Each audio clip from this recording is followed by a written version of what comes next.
So for the last few weeks I've been working on the future storyline. You've seen me work on different aspects of it, right? And now I'm at the point where I want to get started with actually writing the first part of the story fully so that it's readable and basically have like the first draft of the storyline. But before that, I thought it would be a good moment to pause and take a look at free writing software, review it, and basically pick one before I move on with actually producing more words for this project. Because so far I've always done all my writing in Word. As you can see here, basically right now I'm still very much in this phase of trying to clean up the present day storyline, and I started to organize it in Word. So that's basically a lost chance when it comes to writing software and trying it out, because there's too much there to try to organize it in that form. So I'm sticking with Word for the present storyline, but for the future storyline, it's going to be a lot easier to organize it, also because some of it is already in some sort of chapter format.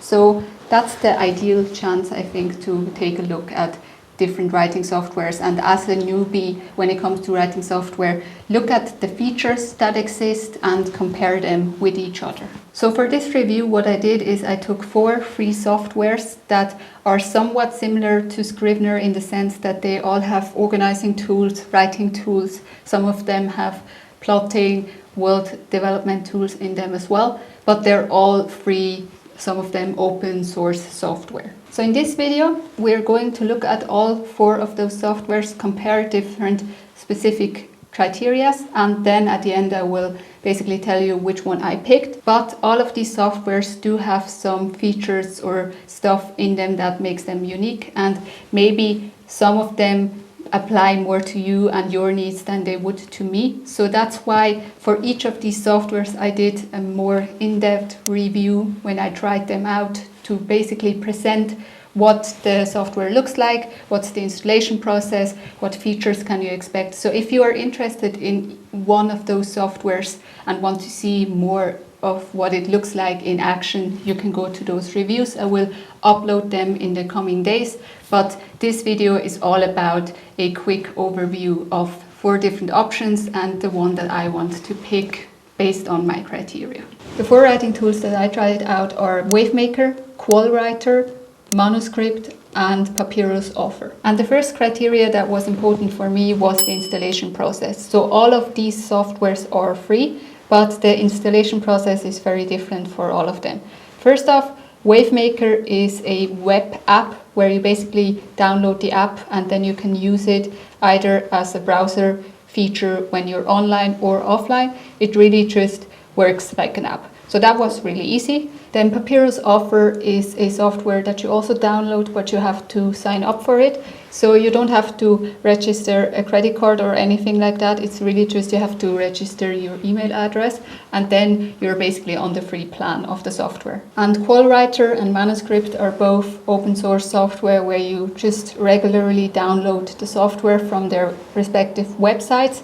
There, the downloading process looked pretty shady, just how the website looked, and because it's open source, you're always kind of a bit suspicious if it's actually legit. But because I knew that those 2 softwares are pretty well known in the writing space and I saw some videos on them, I basically trusted the process and downloaded both of them.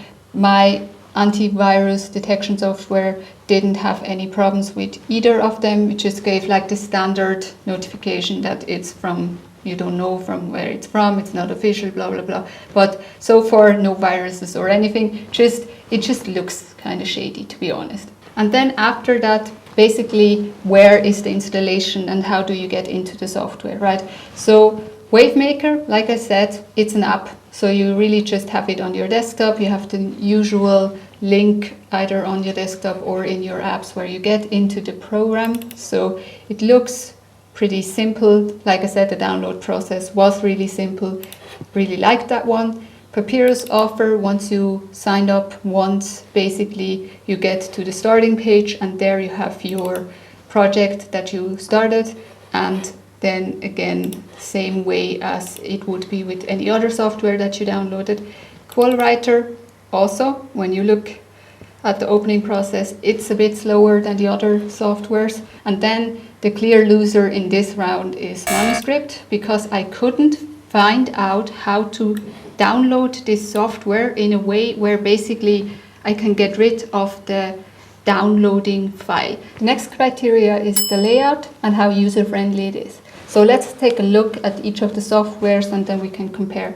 So the first one, Wavemaker, looks like this as a starting page. If we go to the editing itself, so this is what it looks like when you're on the editing page, where basically you do your writing, and then here on the side we have the outline, the structuring, organizing of the project. So Wavemaker works with folders and chapters. So I really liked that organizational aspect to it. I liked the simplicity of basically working with the pages and the folders. And I like that this app starts out automatically in dark mode. So you can also set it to light if you want to, but I really appreciate the layout simplicity and the look of it, especially with this gray-black combination. I think it's very easy to work in the day and at night, because it works for both settings when it comes to being easy on your eyes. So then the second one, Papyrus Author,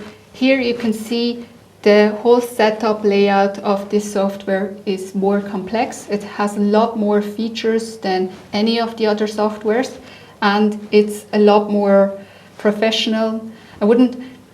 Professional is unfair. It's a lot more proficient in the sense that the other three softwares, you can see that they're open source. Some of them are developed by a single person. So this software really has the look of a paid-for software. And also this software, I am using the free plan, right? But there is a paid-for plan. So some functions are behind a paywall. But for now, what you can see here is that there is a workboat option where you can basically decide what you want to see. So it will either show or not show all the functions that there are. So in that sense, I really like that there is an option for choosing your own layout and seeing what features you want to see, because it's fairly stuffed with functionality. So it has a lot of options, but that also means that you have to take a moment to figure out what is there. What I don't like about this software is that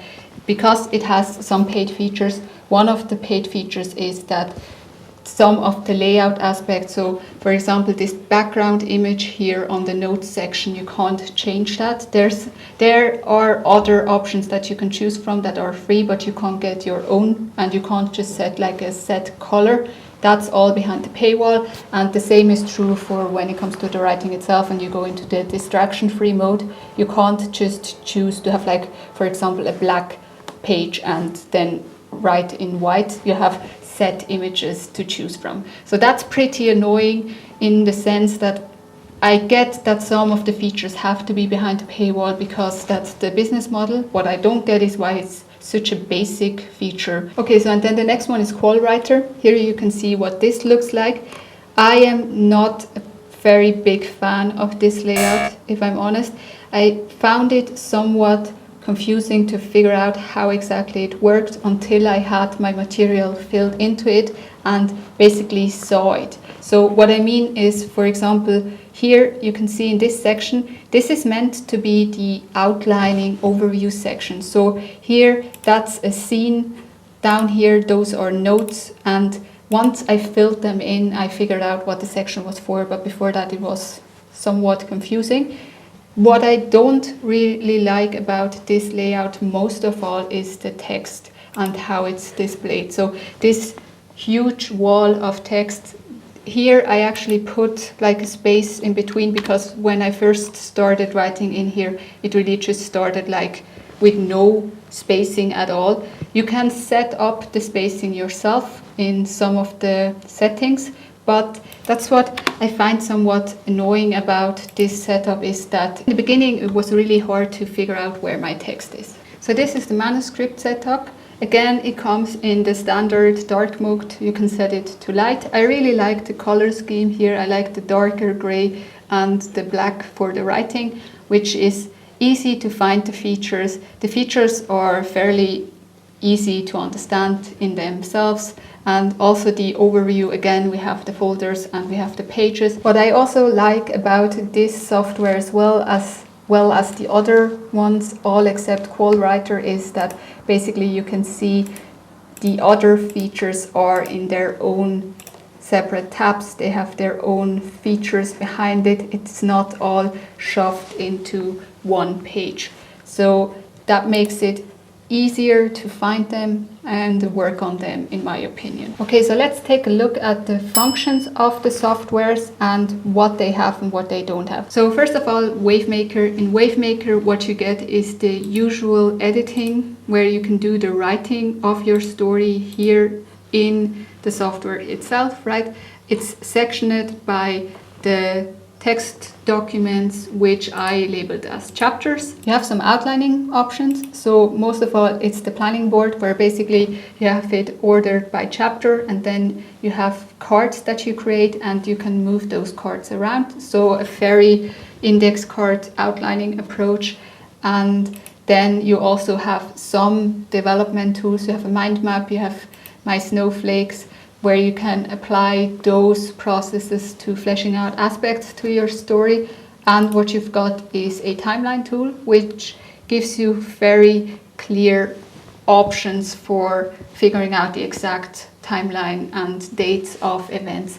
It's put into this tree sort of format, and you can shove the events around again. And then what you also have is a grid planner tool, which you can either use for outlining, or what I used it for is basically for character and for setting, just to store information and notes, because there aren't really any tools for character development or world building in Wavemaker. And then the final tool that you've got is this overview of all the cards that you created. Here you can have, basically they're color coded according to the colors that you set when you created the card. And also for each card you can set a tag if you want to, and then you can basically go and here filter to just see the cards that you want to focus on for whatever session you're working on. So it's a somewhat minimalistic tool, but it does have some nice features that you can use to plan out your story. Then for Papyrus, like I said before, there are a lot of functions in this tool. So I won't be able to go through all of them. Just know that there are a lot more layout functions and in terms of style of what the text looks like than there are in any of the other tools. And let's go through the main features. So first of all, here the writing section and the editing section is definitely the most advanced in terms of what it can do. There are a lot of editing functions in here. So for example, you can create ghost text which won't show up in some of the export files, so that you basically can write comments to yourself.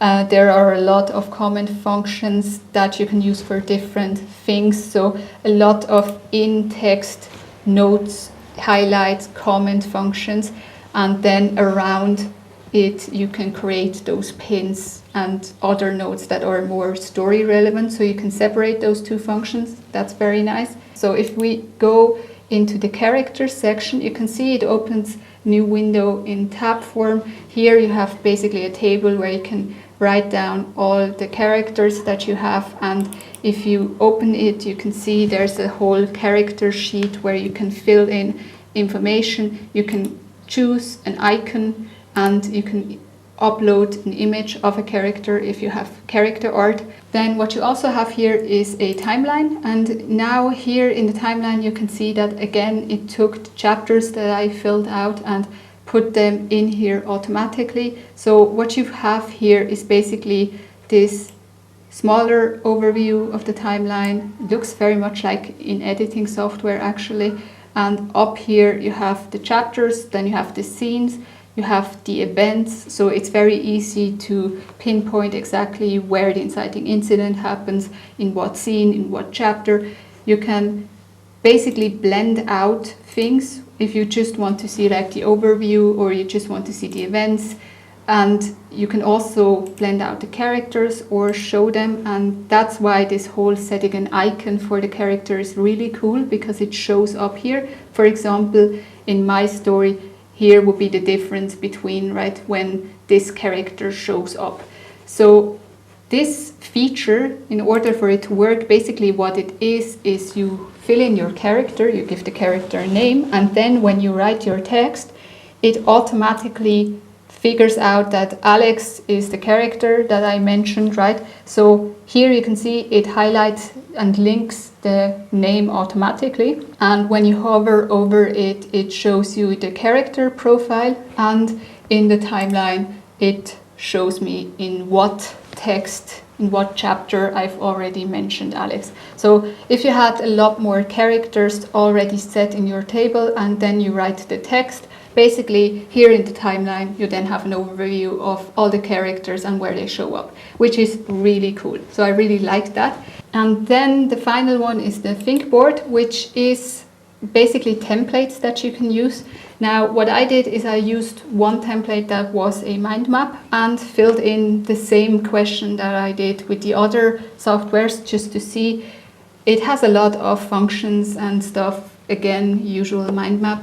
The thing with these templates is that now that I've created one, I can't go and create another because there's a paywall. So you can only create one of those think boards at a time. What you could do is basically go take a picture of this one and then delete this one again and then use another one. But personally, not the biggest fan of this whole think board section, not just because you only have one template, but also because, I don't know, the template seemed a bit too specific. Maybe if you have that specific situation, they are pretty cool, and probably if you had like the paid version, there would be a lot more, but just because of that, this isn't my favorite section when it comes to this software. So Quoll Writer, again, as we talked before, this is the editing section, and then the outlining, the overview section is basically right here, right next to it. And what you can do is you can go and you have like your chapters, and then you can add a scene. And if you add a scene to a chapter, then it will show up here on the side where you can click on it, and then you have the entire information that you put with this scene, right? You can go and you can add notes.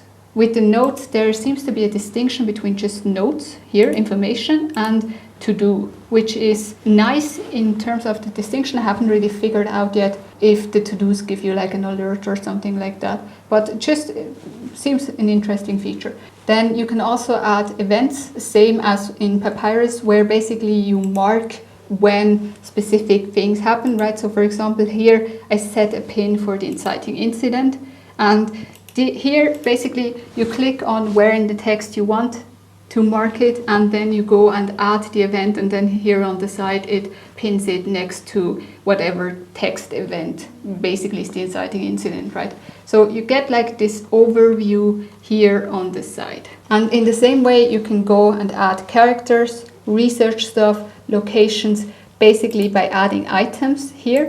And then if we go to Alex, there it opens a new tab where I have all my information in there, right? There's no distinction of how to fill it in, other than basically you can give it like a nickname and the description. I just really posted everything into the description. The idea here is anyway just to jump between those two tabs, right? And basically get the information while you're writing. So you can do that here, and the same is the case with the settings. So it doesn't really have any development tools, it doesn't really have any outlining tools other than what we see here. What it does have is some engagement tools, in the sense that you can here create, for example, do a warm-up exercise, which basically gives you a prompt, or you can set your own prompts. You can put in how long you want to work on it and how many words. So a bit similar to this whole, you know, writing exercises, writing workouts that I did. This would be like an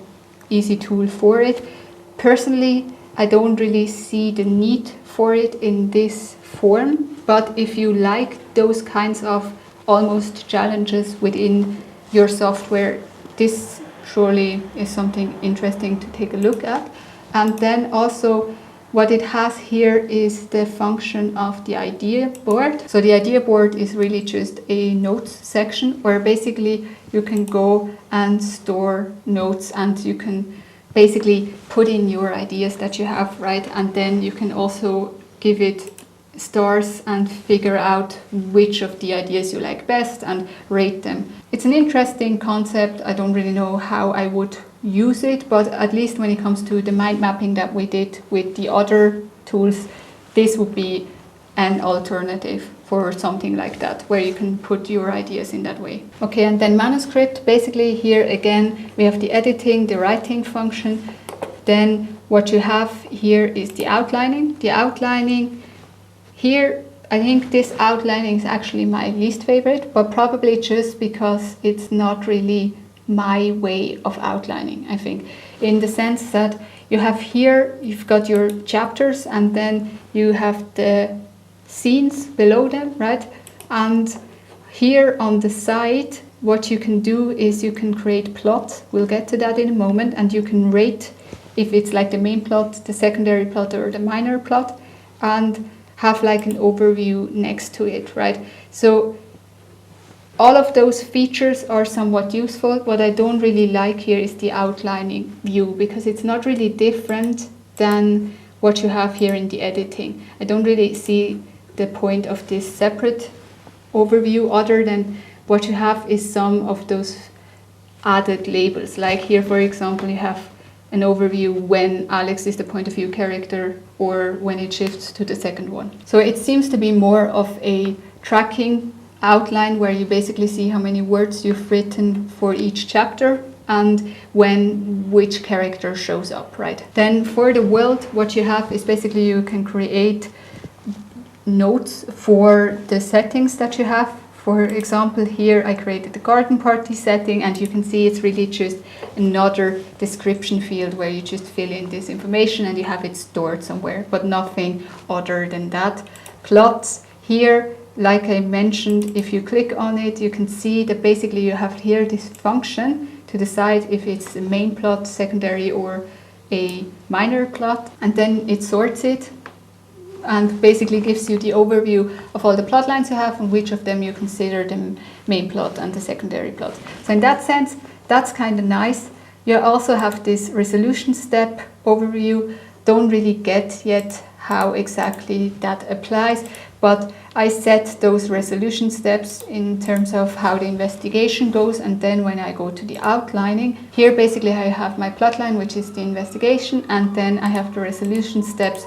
So I guess in that sense it would make for a nice outline if you have many plot lines and you want to have each of the steps listed for how they play out. For character, it's pretty much the same thing as it was for setting, just that you have more options. So if we click on Alex here, you have more options as to the information that you want to store. But here again, you can set up whether Alex is like a main character or a secondary character. But all in all, my least favorite one out of the features is Quoll Writer, just because it really has the fewest features. It has the least outlining overview possibilities, which the others go into much more detail, which I find very useful for trying to get this whole overview of the story. Okay, so and then the final criteria is important to you if you are interested in format and in different publishing styles, because not all of these softwares fit all those needs. So let's go through them quickly. Wavemaker can be exported into Word. Papyrus has the option of exporting into ebook format, into PDF, and into Word. And also, this software comes with standard templates that are already in the format of, for example, it has like a standard novel format template. So some of those publishing needs are already fit in terms of also how the layout looks. Quoll Writer can be exported into Word and also into EPUB format. And then Manuscript also has a few different options to export into. You have the EPUB and you have the Word options. So for my final choice, the software that I want to go with is Papyrus Author, just because it really has the most features, it has the best layout, and it comes with all the stuff that is familiar from Word that I really like, plus a more in-depth organization option as Word would have. And I just really like this whole character timeline thing where you can see your characters and where they appear. So it's just a really cool software and I really like it. So that's my choice, but a close-up was definitely Wavemaker. So I was surprised at how good this software is, considering that it is basically open source, created by just one person from what I understand.